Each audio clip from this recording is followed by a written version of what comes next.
நம்பி வந்த ஐரோப்பாவ நட்டாத்துல தவிக்க விட்டுருக்கு அமெரிக்கா.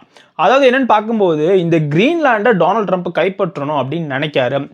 ஆனா, அந்த கிரீன்லாண்ட் அப்படின்றது நேட்டோக்குள்ள இருக்கு. நேட்டோ அப்படின்னா உங்களுக்கே தெரியும். அமெரிக்கா உருவாக்குன ஒரு ராணுவ அமைப்பு.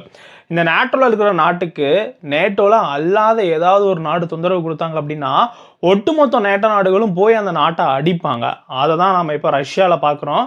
ஒட்டுமொத்த வெஸ்டர்ன் கண்ட்ரீஸும் சேர்ந்து ரஷ்யாவ அடிக்காங்க, உக்ரைன பிடிக்கிறதுனால. இத்தனைக்கும் உக்ரைன் நேட்டோல ஜாயின் பண்ணல. ஆனா நேட்டோல ஜாயின் பண்றதுக்கு விருப்பம் தெரிவிச்ச அந்த ஒரு காரணத்துக்காக.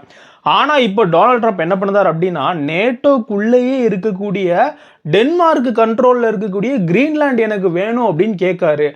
கேட்டதோட மட்டும் இல்லாம, "அத எங்களுக்கு நீங்க காசுக்கு வித்துருங்க. அப்படி விக்கலன்னா, நாங்களே அத எடுத்துக்கிடுவோம்." அப்படின்னு இன்டைரக்ட்டா ராணுவ நடவடிக்கை எடுப்போம் அப்படின்னு டென்மார்க்குக்கு மிரட்டல் விடுக்காரு.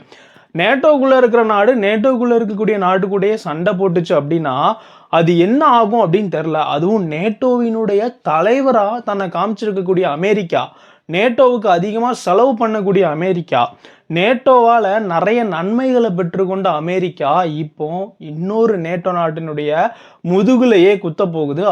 அது ஒரு ஐரோப்பிய நாடு. ஒட்டுமொத்த ஐரோப்பிய நாடுகளும் சேர்ந்து ட்ரம்புக்கு எதிரா மிகப்பெரிய கண்டனம் தெரிவிக்காங்க. ட்ரம்ப் என்ன காரணம் சொல்லுதாருன்னா, சைனா, ரஷ்யா கப்பல், நீர்மூழ்கி கப்பல்லாம் கிரீன்லாந்து பக்கம் வருது. அது அமெரிக்கா செக்யூரிட்டிக்கு ஆபத்து அப்படிங்காரு. ஆனா உண்மை என்ன அப்படின்னு பார்க்கும்போது, கிரீன்லாந்துல இயற்கை வளம் கொட்டி கிடக்கு.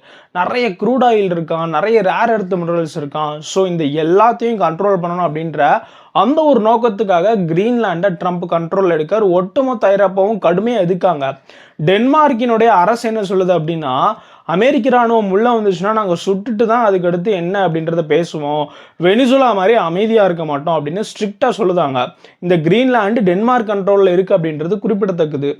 ஒட்டுமொத்த நேட்டோவையும் கொலாப்ஸ் பண்ற மாரி டொனால்ட் ட்ரம்ப் ஒரு விஷயத்த பண்ணார் அப்படின்னா, அது அமெரிக்காவினுடைய செக்யூரிட்டிக்கு ஆபத்தா மாறக்கூடிய வாய்ப்புகள் இருக்கு. இந்த ஐரோப்பிய நாடுகள் அவங்களுடைய செக்யூரிட்டி முக்கியம் அப்படின்னு நாளைக்கு ரஷ்யா பக்கம் போய் நின்னா கூட ஆச்சரியப்படுறதுக்கு இல்ல அப்படின்னு வல்லுநர்களால சொல்லப்படுது. இது சம்பந்தமான உங்க கருத்துக்களை கீழே சொல்லுங்க. நம்ம ஓஹோ தமிழ் சேனலை சப்ஸ்கிரைப் பண்ணாம பார்க்குறவங்க சப்ஸ்கிரைப்